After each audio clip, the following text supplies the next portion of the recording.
Bismillahirrahmanirrahim. Assalamualaikum warahmatullahi wabarakatuh. Alhamdulillahi rabbil alamin. Wassalatu wassalamu ala nabiyyina Muhammadin khatamil anbiya'i wal mursalin wa ala alihi wa sahbihi ajmain wa ba'du. Jamaah rahmati Allah subhanahu wa ta'ala. Alhamdulillah kembali Allah pertemukan kita pada kesempatan hari ini. Mudah-mudahan salat maghrib berjamaah kita diterima di hadapan Allah subhanahu wa ta'ala.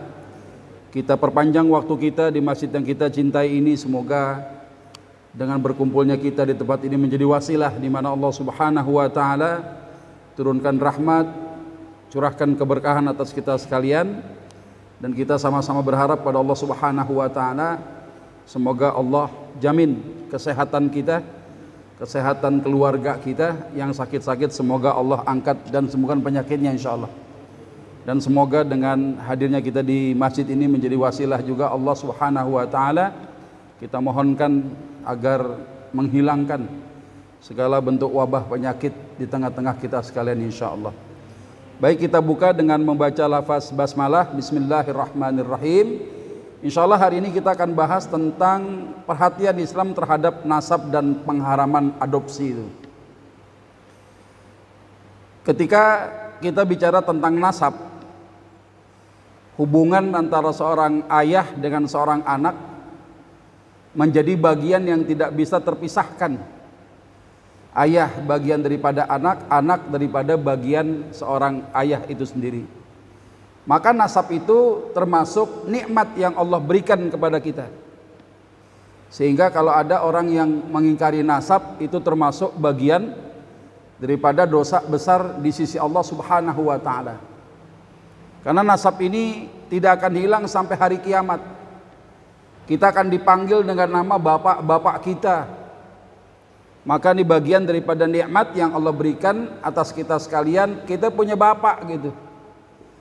Kita terlahir dari sebuah pernikahan yang sah, yang kemudian nasab itu muncul, yang ini adalah nikmat dari Allah. Kenapa? Karena secara hukum fikih dengan adanya nasab ada konsekuensinya, di mana seorang ayah berkewajiban menafkahi anak keturunannya.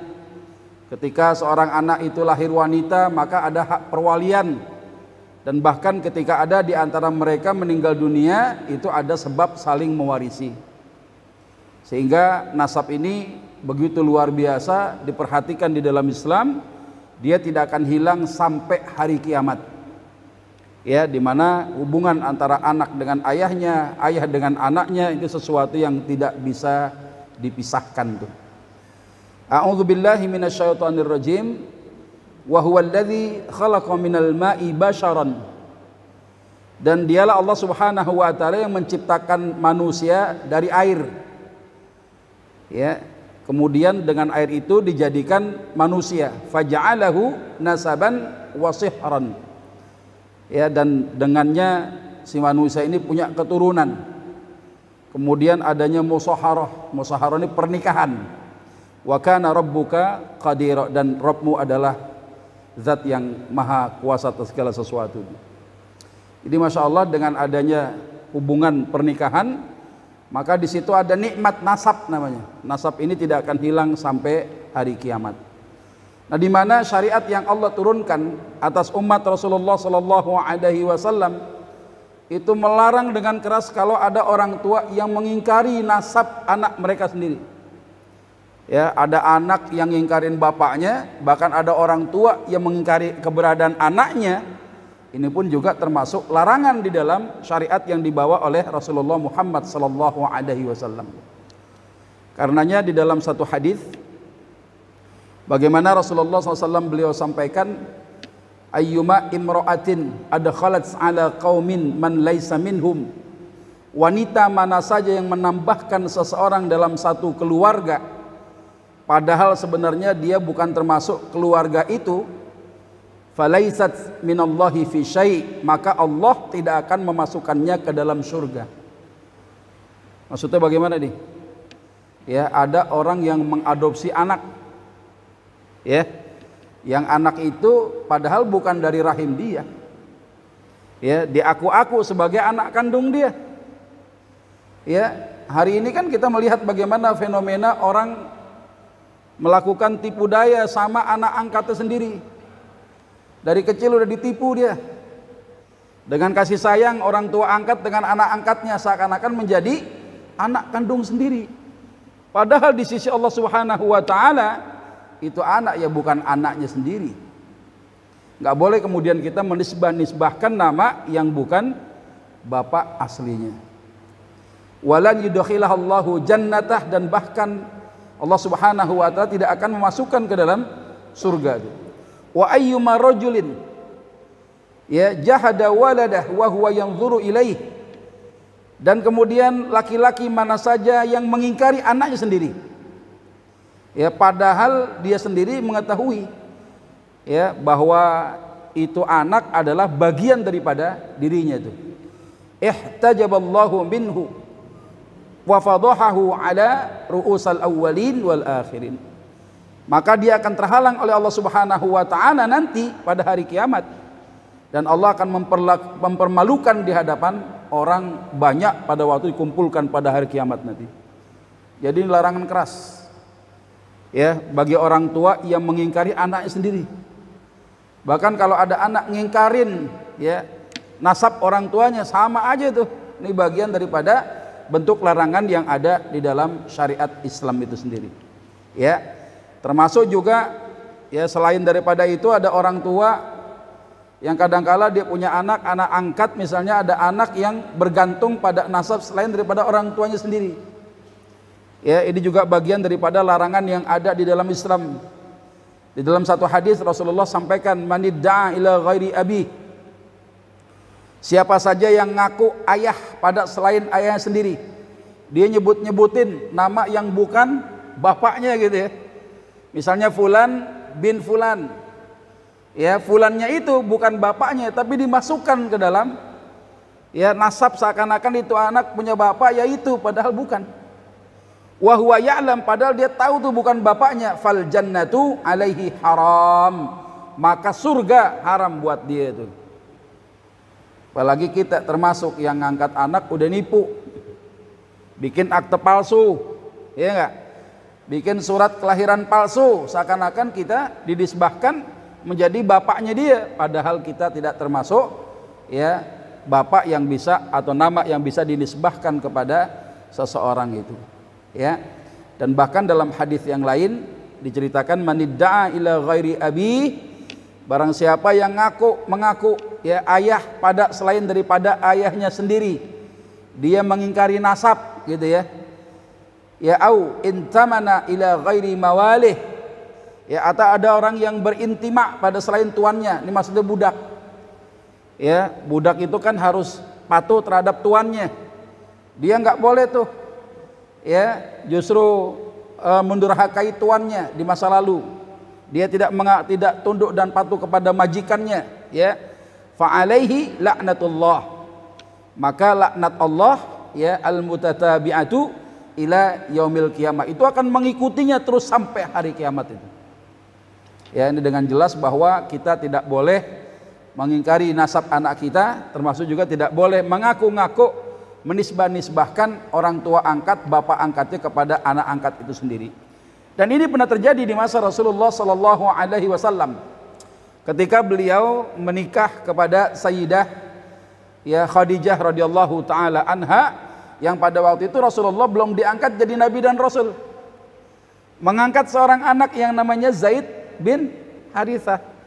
Karena saking sayangnya Rasulullah kepada Zaid bin Harithah, sehingga beliau menamakan Zaid bin Muhammad. Ya, orang-orang akhirnya taunya apa? Zaid itu anaknya Muhammad. Satu peristiwa ketika Zaid menikahi seorang wanita bangsawan yang namanya Zainab al-Jahsh. Ya, di tengah perjalanan rumah tangganya tiba-tiba nggak sukses rumah tangganya. Beliau bercerai dengan Zainab al-Jahsh itu. Ya, kemudian Allah perintahkan kepada Nabi untuk menikahi istri daripada mantan ya anak angkatnya itu. Gempar orang-orang kampung pada waktu itu. Bagaimana mungkin seorang mertua nikahin mantunya? Karena orang-orang tahu bahwa Zaid itu anaknya Muhammad. Ya, padahal Zaid sekali-kali bukanlah anak Rasulullah sallallahu alaihi wasallam.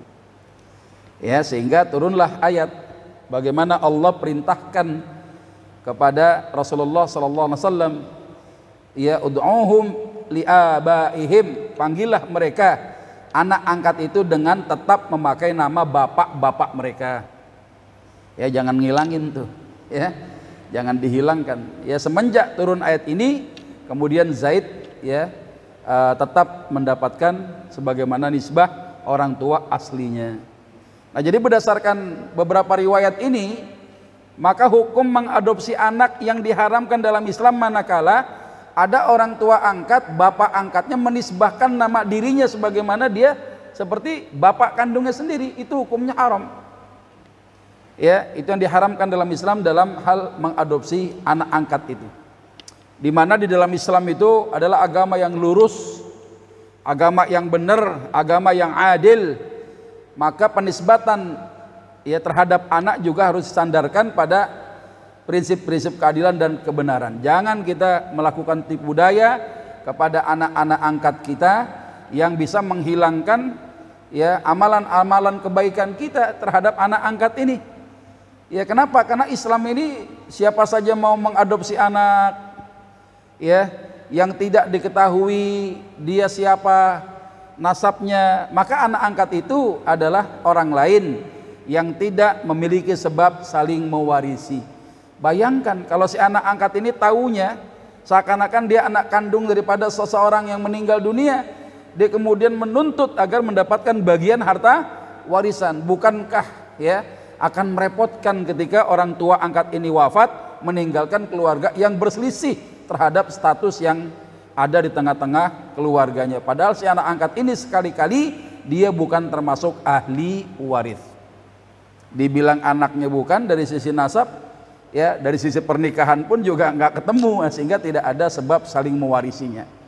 Ya, jadi mengadopsi anak kalau yang dimaksudkan adalah untuk mendidiknya, membiayai, memelihara hatta di dalam rumah tangga kita, dia ikut nyampur di rumah orang tua angkatnya, nggak apa-apa.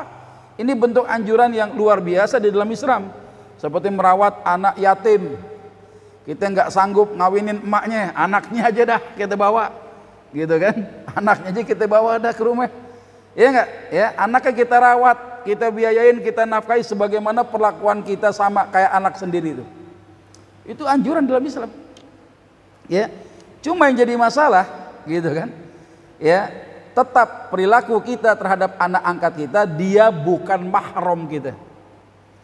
Maka ulama memberikan warning, bentuk kehati-hatian terhadap hubungan antara bapak angkatnya dengan, anggaplah anak angkat ini wanita, berarti kan bukan mahram. Kalaupun kemudian si anak angkat ini menikah dengan bapak angkatnya, fala ba'sa bih, ya boleh-boleh aja, nggak apa-apa, hukumnya halal. Maka berlakulah pergaulan antara orang-orang yang bukan mahram kita, minimal apa? Auratnya kudu terjaga. Tapi kalau tuh anak kagak tahu, sedari kecil kita rawat masih merah, apalagi sampai ngancem, kita tahu dia bapaknya siapa. Pokoknya nih anak semenjak gua rawat jangan lagi lo tengok-tengok, kagak boleh begitu. Banyak kan sekarang gitu kan? Orang-orang kaya dapetin anak, orang tua kagak mampu bayar rumah sakit. Kita tahu tuh anaknya siapa, si fulana sama si fulan. Ya. Atau ada anak yang tiba-tiba kita lagi buka pintu kayak di sinetron gitu, ada anak ea-ea di luar rumah. Kita pelihara, nggak tahu satu waktu ada yang ngaku-ngaku bahwa itu ibunya, bahwa dia adalah bapaknya. Ya, akhirnya terjadi kisruh sampai diancam, ini anak dirawat sama kami, kalian kan sudah buang, ya. Nah, sampai kapanpun nanti kalian jangan tengok-tengok ini anak, kita nggak boleh begitu. Ya, bahkan hanya sekedar menisbahkan nama yang bukan bapak aslinya dilarang oleh Allah Subhanahu wa taala. Kenapa? Karena nasab itu nikmat dari Allah. Ya, nikmat dari Allah Subhanahu wa taala. Ya, karenanya hati-hati itu. Ya, perlakuan kita terhadap anak angkat kita, kalau dia wanita berarti bukan mahram kita, bisa saja terjadi adanya kehalalan menikahi anak angkat kita. Nah, bagaimana kalau ada anak yang lahir dari seorang wanita tanpa adanya pernikahan yang sah, ya dia secara nasab anak emaknya, yang disebut dengan anak jaddah. Ya, sebutan anak jaddah itu konotasinya tidak negatif terus. Ya, salah satu contoh itu disebutkan fenomena adanya anak jaddah siapa? Nabiullah Isa alaihissalam. Beliau dilahirkan dari perut seorang wanita yang namanya Siti Maryam. Ya, kekuasaan Allah Subhanahu wa taala tanpa adanya pernikahan, ya seorang wanita salihah, wanita yang menjaga kesuciannya, Allah Subhanahu wa taala berikan ya anak pada Siti Maryam itu. Itu bukti kekuasaan Allah. Ya, maka Nabiullah Isa disebut apa? Anak jaddah. Anak jaddah itu apa? Anak ibunya. Makanya dalam Al-Qur'an disebut apa? Ya, Isa bin Maryam. Ya, Nabiullah Isa anaknya Maryam. Jadi kalau ada anak yang lahir babenya kagak ada, makan cendol pakai kelape katanya, perut bejendol nggak ada babenya, gitu kan? Ya, si anak perempuan itu dizinai sama orang, ya, atau terjadilah hubungan intim baik sukarela maupun dipaksa pada kasus pemerkosaan. Ya, tiba-tiba tuh anak lahir nggak ada babenya, dia dinisbahkan menjadi nasab ibunya, anak jaddah, anak ibunya, mendapatkan waris daripada ibunya dan saudara yang seibu saja. Ya, jadi kalau ada wanita melahirkan, gak ketahuan siapa suaminya, gak ketahuan siapa babinya itu anak, dia tetap diakui di dalam Islam, anak ini punya nasab. Siapa? Ibunya.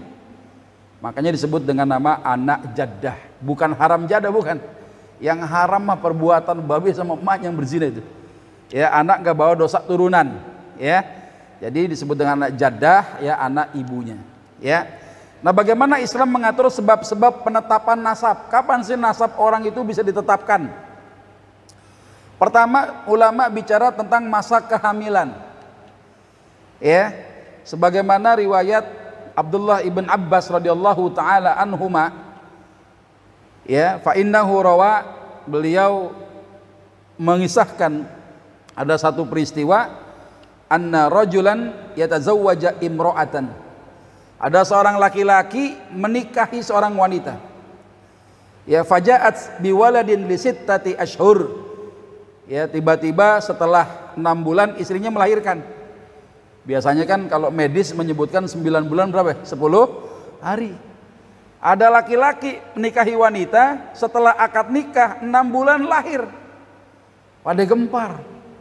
Ini anak siapa nih? Jangan-jangan saya nikahin perempuan emang udah hamil duluan. Ya, gimana nih kan gitu kan? Ya, apa yang terjadi? Ya, fahamma Utsman, ya, kemudian dilaporkan ya kepada Khalifah Utsman ibn Affan radhiyallahu taala anhu. Ketika dilaporkan bahwasannya ada seorang wanita yang dinikahi oleh seorang laki-laki pasca akdun nikah 6 bulan kemudian lahir, apa yang terjadi? Ya, Khalifah Utsman radhiyallahu taala anhu pengen merajamnya. Ya, fahamma Utsman radhiyallahu taala anhu bi rajmiha, memvonis untuk hukum rajam ini si wanita ini. Ya, kemudian ya Ibnu Abbas radhiyallahu taala anhuma beliau mengatakan apa? Ama innahu law khasamtukum bi kitabillah la khasamtukum. Kalau dia mau mendebat kalian dengan firman Allah, maka pasti kalian akan kalah debat sama si wanita itu. Maksudnya bagaimana? Ibnu Abbas kemudian menyebutkan ayat ya di dalam Al-Quran surat Al-Ahqaf ayat 15. Setelah menceritakan bagaimana wanita dengan susah payah mengandung seorang anak, kemudian wa hamluhu wa fisaluhu 30 syahra, mengandungnya sampai kemudian si wanita menyapihnya selama 30 bulan. Ya, di dalam ayat yang lain bagaimana wanita itu punya kewajiban menyapih anak sampai berapa? 2 tahun. 2 tahun itu berapa bulan? 24 bulan. Berarti 6 bulannya itu masa kehamilan. Maka dalam hal ini ulama berpatokan kalau ada orang menikah setelah akad nikah 6 bulan kemudian atau lahir, itu nggak ada masalah. Ya, karena itu dianggap masa kehamilan. Walaupun mungkin bahasa medis mengatakan anak itu prematur. Ya, tapi disebut dengan kehamilan. Maka menjadi rujukan ya masa kehamilan 6 bulan ini. Nah, sehingga berdasarkan ayat tadi masa kehamilan adalah 6 bulan lamanya dengan waktu penyapihan 2 tahun, kalau dijumlahkan 30 bulan. Maka semenjak disampaikan oleh sahabat Abdullah ibn Abbas radhiyallahu taala anhuma, maka Khalifah Utsman radhiyallahu taala anhu beliau membatalkan hukuman rajam atas wanita itu. Masya Allah nih ya, ini peristiwanya itu. Nah, ada khilaf yang ulama seputar masa kehamilan ya, sebagaimana Al-Hanafiyah menyebutkan batas masa kehamilan adalah 2 tahun. Ini kasusnya kasus khusus Pak ya. Misalnya apa, ada seorang wanita dicerai, baik cerai hidup maupun cerai mati sama suaminya. Setelah 2 tahun kira-kira ternyata ada anak dalam kandungannya, ada janin dalam kandungannya. Yang jadi pertanyaan, ini anak siapa? Padahal itu wanita semenjak perceraiannya, semenjak si suaminya meninggal, nikah lagi belum, tidak pernah berhubungan intim dengan siapapun. Tiba-tiba dia hamil.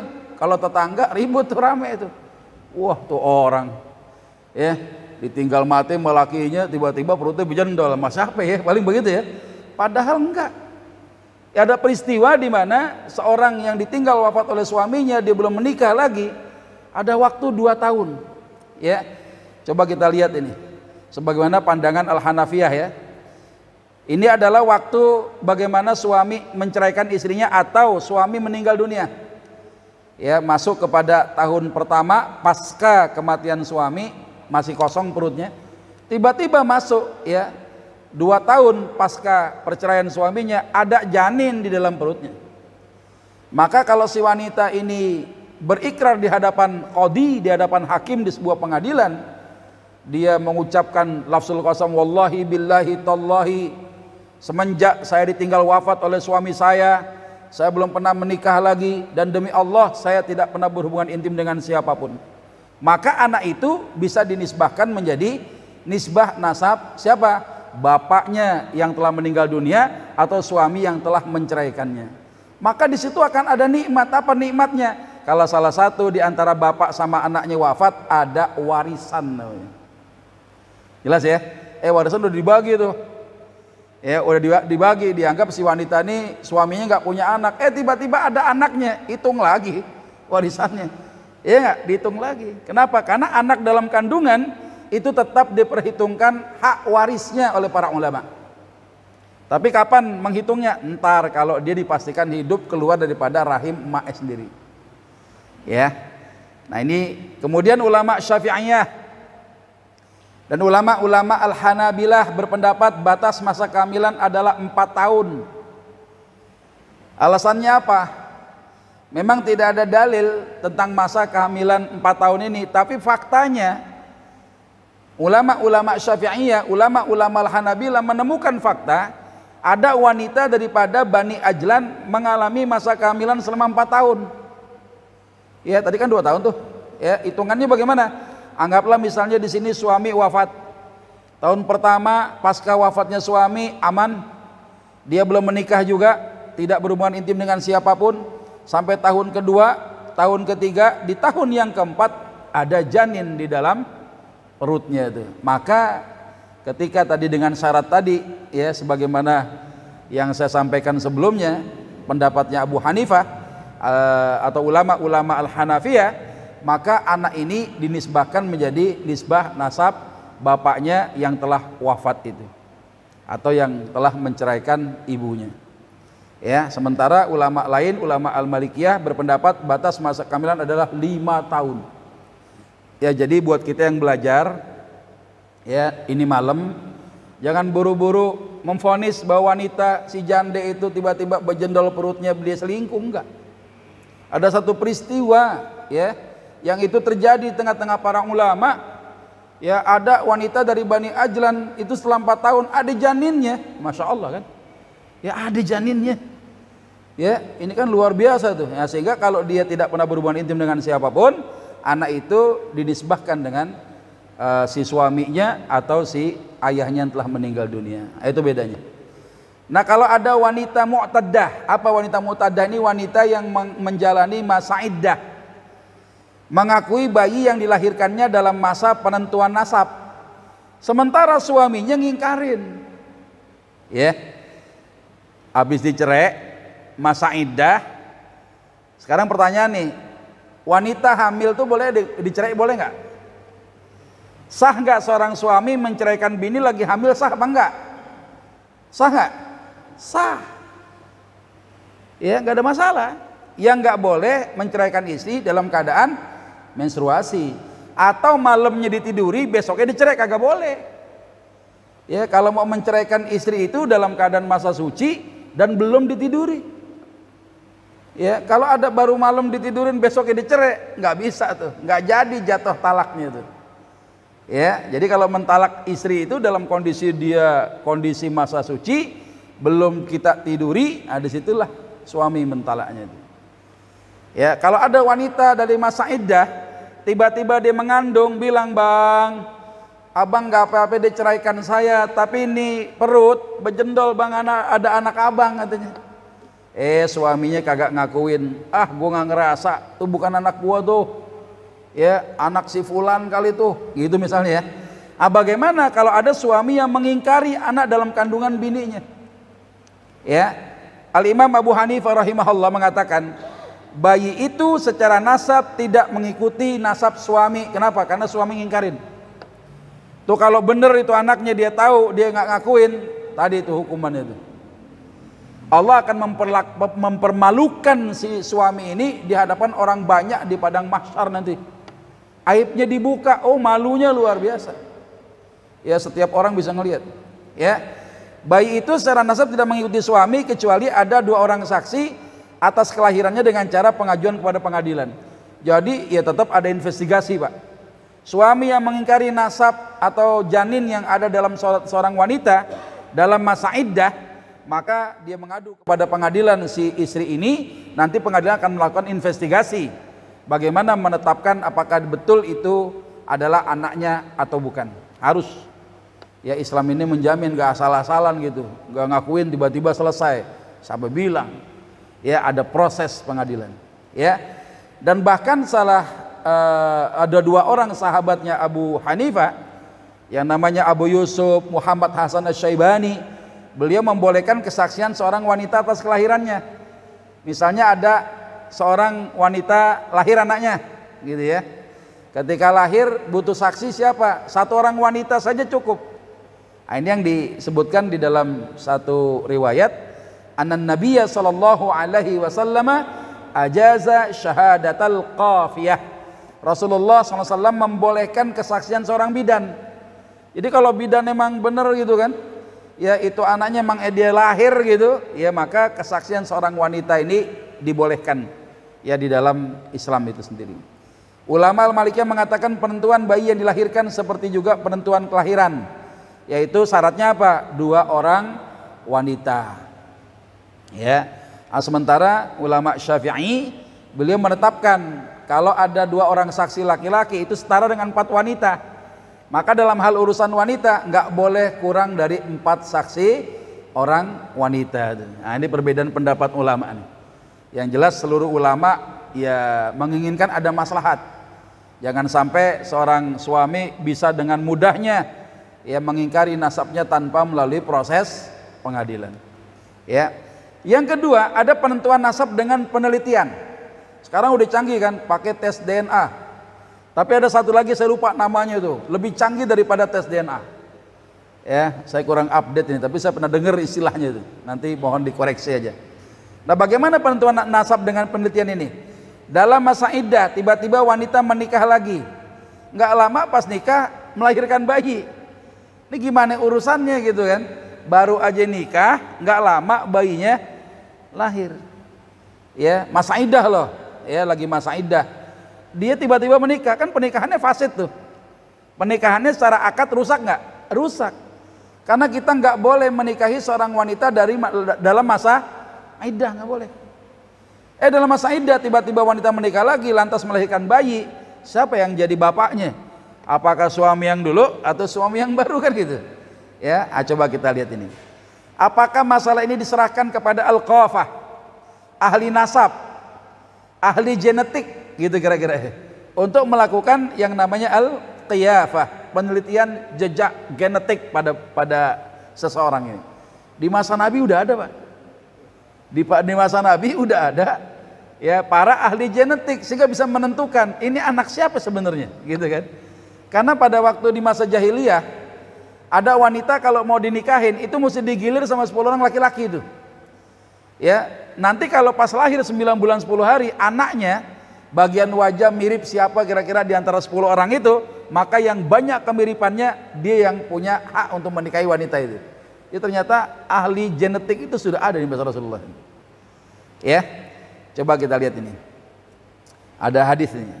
Al-waladu lil firash walil akhir al-hajar. Anak itu bagi pemilik kasur. Ya, suami daripada perempuan yang melahirkan. Dan bagi pezina adalah batu hukuman rajam itu. Ini ada apa ya? Terjadi perbedaan di dalam memahami konteks hadis ini. Ya, nanti kita akan bicara apakah anak zina yang tiba-tiba lahir di luar pernikahan, udah gede, ya tiba-tiba laki-laki yang menghamilinya itu menikahi ibunya.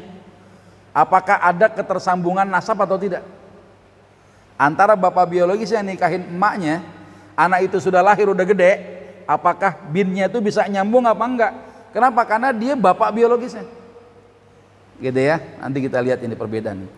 Kata al-firash pada hadis di atas harus mengandung 2 unsur sekaligus. Pertama, akadnya sah. Setelah akad memungkinkan ya itu terjadi kehamilan. Ya, maka ini nisbah nasab kepada suami-suami yang telah menikahi seorang wanita. Ya. Nah, ulama Al-Hanafiyah berpendapat pada dasarnya bayi yang dilahirkan tidak ditetapkan pada salah satu pihak yang bersengketa kecuali jika terjadi firash. Maksudnya firash apa? Orang kalau sudah menikah dan menikahnya orang itu memungkinkan terjadinya kehamilan.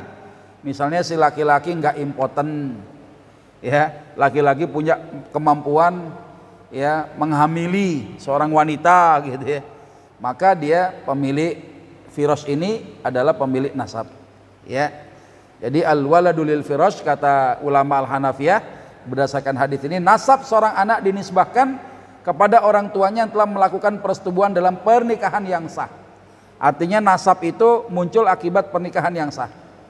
Ya, berarti anak zina tidak disebut nyambung nasabnya. Tapi nanti ada kemungkinan ketika anaknya lahir, ya, kemudian laki-laki yang menghamili ibunya jadi menikahi si wanita ini. Anak yang lahir di luar pernikahan, apakah bisa ada ketersambungan nasab atau tidak? Ya, nanti kita melihat hukum turunannya para ulama. Ya, mayoritas ulama berpendapat dalam kasus ini harus mengambil pendapat ahli nasab. Jadi jangan melihat dari sisi perkawinan saja, tapi ngelihat daripada ahli genetik. Nah, sebagaimana ada dalil ya perkataannya Sayyidah Aisyah ketika beliau menceritakan apa? Inna Rasulullah sallallahu alaihi wasallam dakhala alayya masruran tabruku asarir wajhah. Ya. Satu ketika Rasulullah menemuiku dengan gembira dan terlihat pada wajahnya itu berseri-seri. Ya, asariru wajhah. Wajah Rasulullah berseri-seri. Ya, faqala alam tara anna mujazzizan nadhara ila Zaid ibn Harithah wa Usama bin Zaid. Ya, beliau mengatakan, apakah kau tahu wahai Aisyah bahwa tadi ya Mujazziz memandang Zaid bin Harithah dengan Usama bin Zaid. Ya, si Mujazziz ini mengatakan apa? Inna hadhil akdam ba'duha min ba'din. Sesungguhnya kaki-kaki ini adalah dari sebagiannya mirip. Artinya apa? Ya memang Usama anaknya Zaid. Ya, Usama itu anaknya Zaid. Zaid itu bapaknya Usama dan di situ ada kemiripan. Ya, kata seorang ahli genetik mengatakan, ini ya kaki-kaki ini sebagiannya mirip. Ya memang itu hubungannya anak dengan ayah itu. Ya, dan bahkan ulama jumhur ya selain daripada kalangan Al-Hanafiyah itu bisa menentukan nasab dari diserahkan ini kepada ahli nasab atau ahli genetik. Yang ketiga, sebab penentuan nasab dari pihak ayah. Ya, pertama melalui pernikahan yang sah. Kalau ada orang itu ngaku anaknya, harus dibuktikan dengan pernikahan yang sah. Ya, sepakat fuqaha, anak yang lahir daripada rahim seorang wanita dengan jalan pernikahan yang sahih, maka nasabnya dikembalikan pada suami wanita tersebut. Ulama sepakat tuh.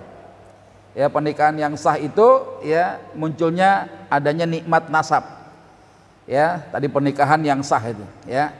Kemudian disebutkan juga ini pernah terjadi nih.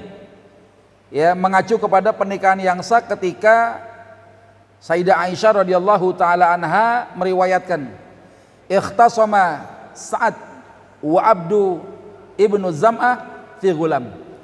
Terjadi perdebatan antara Sa'ad bin Abi Waqqas ya dengan Abdu ibn Zam'ah tentang perkara siapa sih sebenarnya si anak ini, apakah nyambungnya berhubungan kekerabatan dengan Sa'ad bin Abi Waqqas atau kepada Abdu ya ibn Zam'ah. Saat kemudian mengatakan di hadapan Rasulullah, ya Rasulullah, hadza ibnu akhi Utbah, ya ahida ilayya annahu ibnu, fanzur ila syabahih. Ya Rasulullah, ini adalah anak saudaraku Utbah.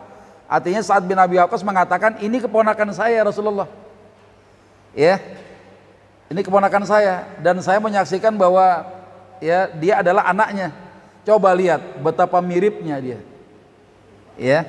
Wa qala Abdu ibnu Zam'ah, tiba-tiba Ibnu Zam'ah mengatakan lain lagi. Hadza akhi ya Rasulullah. Ini adalah saudara laki-lakiku ya Rasulullah. Ya, wulida ala firasyi abi min walidati.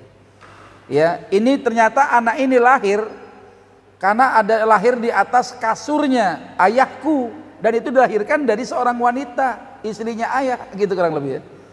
Ya, sehingga Rasulullah melihat, fanadhara Rasulullah sallallahu alaihi wasallam ila syabahin bayinin bi Utbah. Memang ya anak ini mirip dengan Utbah. Ya, tapi karena adanya sebab lahir karena pernikahan, gitu kan. Faqala Rasulullah SAW, beliau mengatakan, huwa laka ya Abdu. Ya, wahai Abdu, ini adalah saudara seayah kamu ini. Ya, al-waladu lil firash, maka anak ini adalah pemilik kasur. Ya, daripada suami yang telah menikahi seorang wanita. Nah, jadi ada ulama mengatakan kalau ada orang ribut-ribut ini anak siapa ini anak siapa, lihat pernikahannya. Jangan lihat kemiripannya. Itu kira-kira begitu, terjadi perbedaan pendapat. Ya, sementara syarat penentuan nasab lewat perkawinan ada syaratnya. Pertama, seorang suami ini termasuk secara adat sudah mampu menghamili seorang istri. Artinya tuh suami secara kemampuan, secara kebiasaan itu mampu menghamili seorang istri. Ya, ada kemampuan. Kelahiran anak terjadi setelah 6 bulan daripada waktu nikah sebagaimana Al-Hanafiyah menetapkan syarat itu, atau dari pertama senggama setelah nikah, kata jumhur ulama. Nggak cuma nikahnya doang, dia terjadi nggak senggama pada waktu itu. Ya, ada nggak dukhul gitu, ada pemain bola jadi striker, itu bola cuma digocek-gocek doang, ditendang kagak, nggak masuk gawang, itu bukan dukhul namanya. Tapi ada striker nggak pakai gocek-gocek lagi, ditendang tuh bola masuk gawang, itu namanya dukhul. Ya, yang ketiga, keadaan memungkinkan pertemuan kedua mempelai setelah akad nikah. Misal, kalau laki perempuan habis nikah masuk di dalam satu kamar, ngapain dia? Gitu kan. Tapi secara kebiasaan biasanya gitu kan, ini melakukan ini. Tapi kalau setelah akad nikah, suami di Australia, bininya di Indonesia, nggak bisa berhubungan, nggak mungkin hubungan jima pakai online. Kita hubungan jima online aja dah, gitu kan. Ya kagak bisa, gitu kan. Ya kagak bisa tuh terjadi kehamilan. Maka dimungkinkan syarat yang ketiga ini, pertemuan laki bini yang memungkinkan terjadinya kehamilan setelah akad nikah. Itu syarat. Ya. Yang kedua, melalui pernikahan fasid. Apa contoh pernikahan fasid? Wanita yang lagi masa iddah antum nikahin, rusak tuh pernikahannya. Ya. Tapi yang jadi masalah, pernikahan itu terjadi dan anaknya lahir, padahal pernikahannya fasid. Maka penisbatan nasab anak pada pernikahan fasid sama seperti dalam pernikahan yang sah. Karena penentuan nasab dapat menjaga kelangsungan hidup bagi anak tersebut. Ya, nggak berdosa satu anak. Ya, maka adapun pernikahan fasid tadi pernikahannya bubar gitu. Bubar dulu ya, bercerai mereka, tapi anak ini tetap dinisbahkan sebagaimana nisbah pada pernikahan yang sah. Ya. Nah, syarat-syarat pernikahan yang fasid ini, penentuan nasab lewat pernikahan fasid ya hampir sama tuh. Ya, sebagaimana syarat pernikahan yang sah tadi, ya. Nah, kemudian jika terjadi perpisahan dalam pernikahan fasid, nikahnya rusak, terjadi perceraian, setelah terjadinya dukhul, setelah terjadinya hubungan jima, ya, tiba-tiba wanita melahirkan anak sebelum batas maksimal masa kehamilan dari hari perceraiannya itu, maka nasab anak itu diikutkan kepada pihak laki-laki. Tetap dia mendapatkan nasab daripada laki-laki yang melakukan pernikahan fasid ini. Yang ketiga, nah ini unik nih, wati syubhat. Ya, satu peristiwa orang melakukan hubungan senggama tapi nggak dibilang zina, dibilang sebagai hubungan pernikahan juga enggak, dibilang yang fasid juga enggak. Kasusnya bagaimana? Satu ketika ada perempuan tidur di kamar seorang suami, ya, tiba-tiba suami datang ke kamar yang biasa tidur sama bininya, nggak pakai bak bibu lagi, dia hajar, ya, dijima tuh wanita, dia pikir itu bininya, kecapean malam itu dia tidur, pagi-pagi udah kaget, lah berarti yang malam siapa gitu kan, yang malam bukan bininya, ya, dia tidak dianggap berzina, dia tidak melakukan karena pernikahan yang sah ataupun yang fasid. Ini disebut dengan wati syubhat namanya, ya. Ya hampir jarang terjadi ya, kalau si perempuan sadar ya ngomong dong, gue bukan bini lu bang gitu kan. Tapi kalau ternyata bininya tahu, dosa bininya. Tapi kalau laki-laki ini nggak tahu, kan ada orang dijebak pak, udah ditunggu sama bini lu tuh di hotel, ya, mau bikin kejutan namanya lu tuh, pokoknya kalau masuk udah tuh bini lu dimatiin lampu, udah kasih kejutan begini gitu kan. Si laki-laki datang dijebak, dia tidur sama wanita yang bukan bininya. Ini bagaimana kalau tiba-tiba dari hubungan senggama itu lahir anak, gitu kan? Karena nih kebetulan si laki-laki ini orang kaya, ya terlanjur kaya, ya hartanya nggak habis 7 turunan, ya, ini perempuan ngebet pengen jadi bini dia nggak bisa-bisa, dikerjain sama cara begitu, misal kayak begitu kasusnya. Ya bagaimana hukumnya? Kalau wanita itu melahirkan anak setelah 6 bulan atau lebih dari waktu senggama, maka nasab anak itu diikutkan pada laki-laki yang telah menggauli wanita itu. Ya misalnya pada saat terjadi senggama wati syubhat tadi, ya anak itu lahir, ya setelah 6 bulan pasca kejadian wati syubhat, ya dia lahir anaknya, maka itu bisa dinisbahkan kepada nisbah si siapa namanya, laki-laki yang telah menggaulinya tadi, ya. Tapi kalau ternyata kehamilannya baru kejadian ada wati syubhat tadi, sebulan 2 bulan lahir, nggak bisa dinisbahkan kepada si laki-laki yang telah menggaulinya itu. Nah, ini kejadian itu, ya, makanya ulama tidak kehilangan akal ya terhadap permasalahan yang terjadi di masyarakat ini. Ya, jadi kalau ada wanita itu melahirkan anak sebelum 6 bulan dari waktu senggama, nasab anak itu tidak bisa diikutkan pada laki-laki yang telah menggauli wanita itu, kecuali pihak laki-laki mengakui bahwa itu adalah anaknya, berikrar, ya udah tuh itu memang anak saya, ya sudah selesai, ya. Makanya ada peristiwa seorang wanita, mohon maaf, berzina dengan banyak laki-laki, ya, tiba-tiba ada di antara laki-laki yang menzinai dia nikah, nggak lama hamil. Ada pertanyaan kemarin tuh, ya, pada saat taklim waris online itu anak siapa Ustadz? Gitu kan? Kira-kira anak siapa? Ya kalau si laki-laki yang menzinai merasa dia tidur sama si wanita ini dan dia tidak mengingkari anak yang dalam kandungan bininya itu adalah anaknya, so what gitu loh maksudnya. Ya ngapain lagi itu permasalahkan? Ya jangan ngomongin laki-laki yang tidur sama dia itu bagaimana gitu ya. Kecuali tiba-tiba terjadi pengingkaran, maka bisa saja si laki-laki ini menuntut untuk diadakan proses investigasi, melihat rekam genetik kepada janin yang ada dalam perut wanita itu. Itu luar biasa tuh Islam tuh kalau udah ngebahas begitu, masya Allah ya. Jam berapa nih? Ya, udah mau 7:30, udah 7:30. Ya, jadi luar biasa tuh. Ini terakhir sedikit lagi ya tentang nasab anak zina ya. Jadi ada pemahaman di masyarakat kita, anak zina itu memang tidak dapat nisbah nasab bapak biologisnya. Ya, semua ulama sepakat kalau nggak terjadi pernikahan, nasab nggak muncul.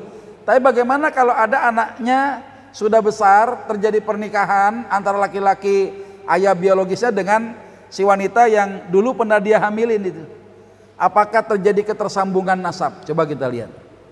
Ya, setelah anak zina itu lahir, kemudian orang tuanya menikah secara syar'i, apakah nasab anak itu tersambung dengan bapak biologisnya? Jadi bukan bapak biologis lagi, ya bapaknya dia, gitu ya. Nah, menjadi perdebatan para ulama adalah masalah hubungan nasab anak itu dengan ayah biologisnya. Apakah anak itu bisa menjadi anak sah secara hukum terhadap ayah biologisnya?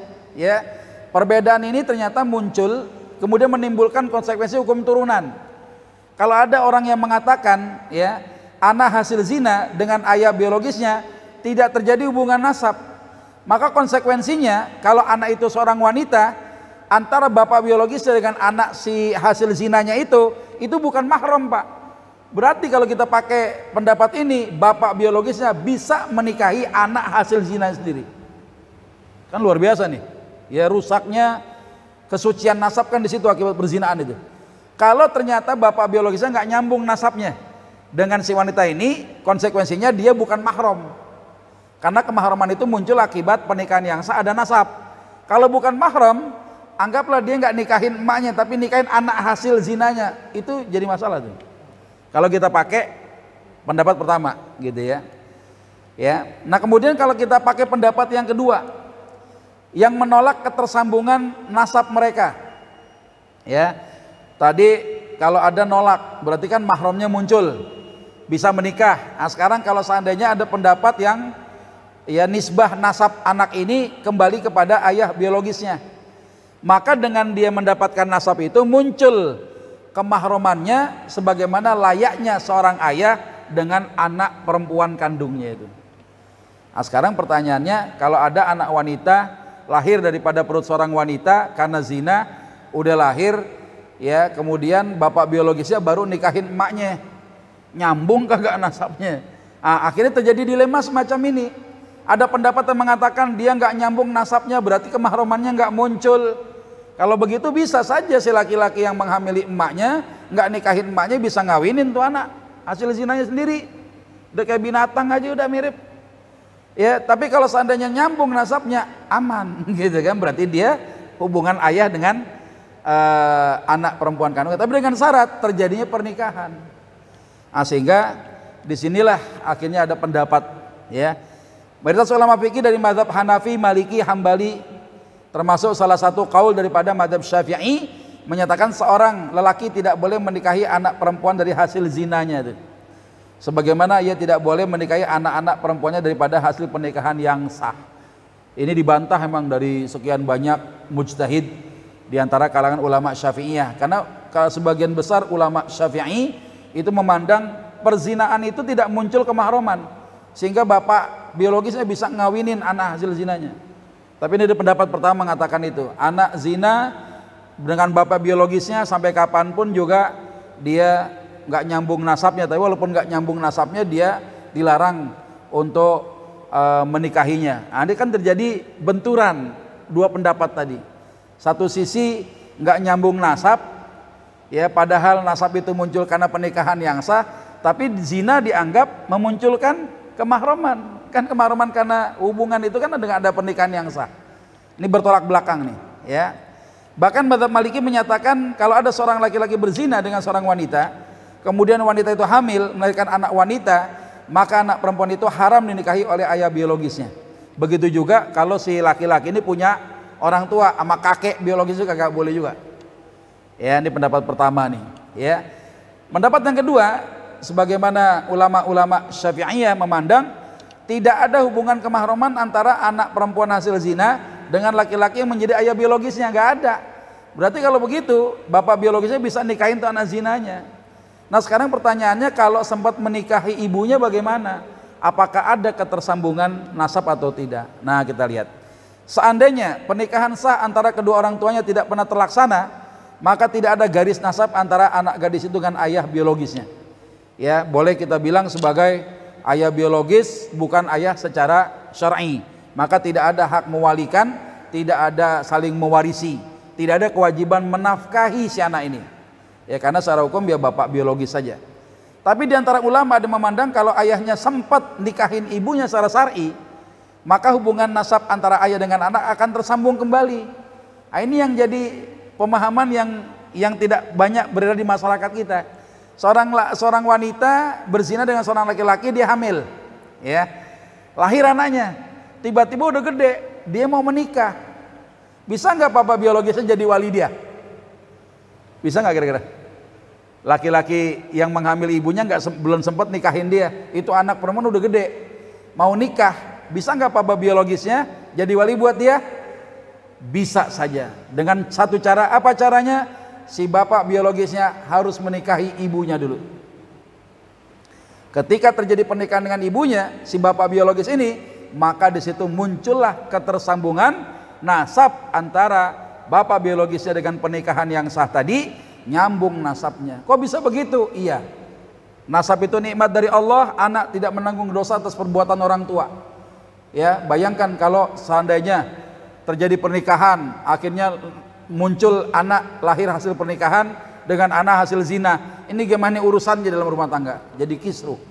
Nah, sehingga ada pendapat yang menyatakan kalau terjadi hubungan pernikahan yang itu memang bapak biologisnya, maka akan terjadi ketersambungan nasab. Gitu kira-kira ya. Atau misalnya si wanita yang mau nikah, dia nggak punya wali, siapa walinya? Fasultan waliyun man la waliyalah.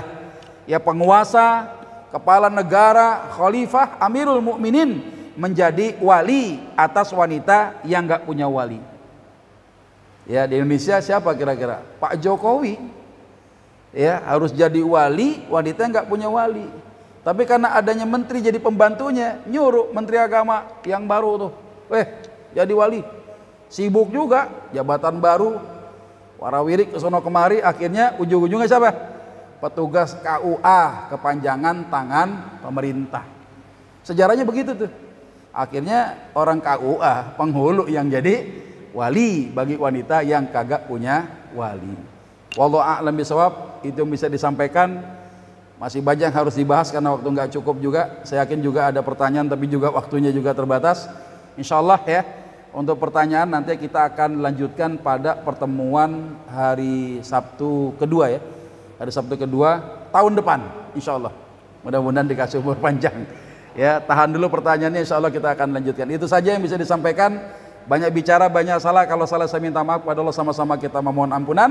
Subhanakallahumma wa bihamdika asyhadu an la ilaha illa anta astaghfiruka wa atubu ilaik. Walhamdulillahirabbil alamin. Assalamualaikum warahmatullahi wabarakatuh.